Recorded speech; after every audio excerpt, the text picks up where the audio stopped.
Oui, je suis très content avoir été invité par le ministère de la Culture et aussi par l'ambassade espagnole pour venir à cette première biennale de Rabat.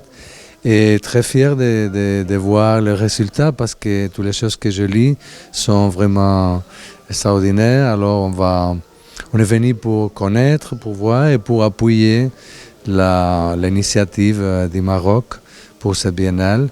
Et j'espère que ça ira très bien. Avez-vous une idée sur le développement de la coopération culturelle au-delà de la coopération économique qui est forte? Oui, bon, l'économie, la coopération c'est très fort, mais la culturelle, on est en train de la faire plus fort.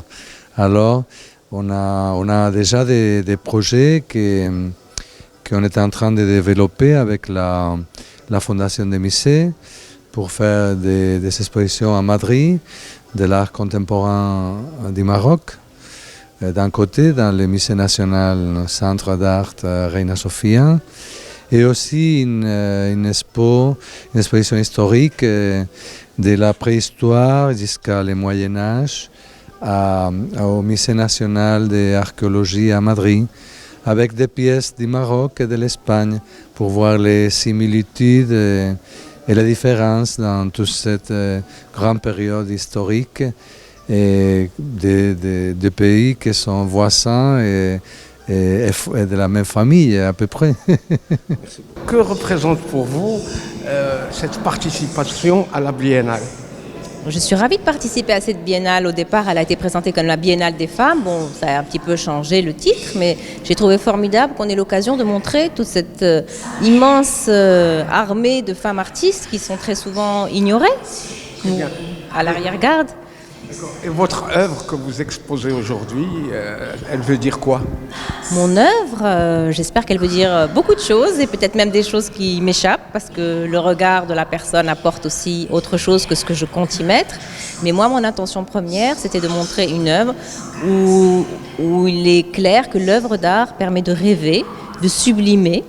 Et c'est un lit illuminé, un lit de lumière, un lit où on peut chercher son origine, parce que le lit, c'est là où on est, c'est là où on meurt, c'est là où on rêve. Et l'art apporte une part de rêve. Un petit mot sur la Biennale. Mais la Biennale est pleine d'une énergie fantastique. J'espère que vous irez la voir et que vous ne manquerez aucune pièce. Parlez-nous de ce fort. Alors ce fort, il est merveilleux, donc j'ai choisi ce lieu parce qu'il m'a beaucoup touchée, qu'il est sur la mer, voilà, et que c'est un très bel endroit. Très bien. D'abord, votre exposition, c'est quoi? C'est en fait, j'ai essayé de filmer un petit peu, de changer un peu de médium. Donc je suis passée à la photographie un peu animée, c'est pas vraiment de la réalisation, mais en tout cas, voilà, c'est un essai et c'est une sorte d'autoportrait. Voilà. Très bien. Alors, que pensez-vous de cette première biennale? Je suis ravie d'y participer. Je trouve que c'est très intéressant d'avoir tous ces lieux remplis d'art et que ça soit une biennale féminine. Je pense qu'au Maroc, c'est important. L'art féminin. L'art féminin. Et non pas la femme sujet de la biennale. Absolument. L'art féminin qui soit mis en avant, moi, je suis ravie. Vous allez en garder de bons souvenirs. Je garde un très bon souvenir du chemin qui a été parcouru avec Monsieur Damani et pour moi, dans ma vie privée, en faisant ce projet. C'est un très beau chemin. L'arrivée est peut-être un peu... mais je vais m'améliorer. Voilà. Je présente dans le cadre de la Biennale de Rabat une œuvre qui s'appelle Sounds of Light, Sons de lumière. Et en fait, c'est une œuvre dans laquelle je donne à voir, à entendre, à ressentir un chant sacré d'Amazonie. Donc c'est un chant qui est chanté par un chaman qui vient de la tribu Huniquin d'Amazonie au Brésil et qui est un chant qui est fait pour soigner. Et donc ce que je fais à travers cette œuvre, c'est que je donne à voir l'invisible par des outils technologiques, par une interface cérébrale, par la cymatique, qui est en fait la science qui étudie les formes générées par le son dans la matière. J'ai un bassin qui est rempli d'eau, qui vibre avec le chant, donc on voit l'énergie du chant. Ça se reflète sur un mur et la couleurs qui se reflètent sur le mur changent en fonction de ce qui se passe dans la tête du chaman pendant qu'il chante. Donc j'utilise une interface cérébrale, des électrodes sur sa tête pendant qu'il chante pour voir tout ce qui se passe dans sa tête.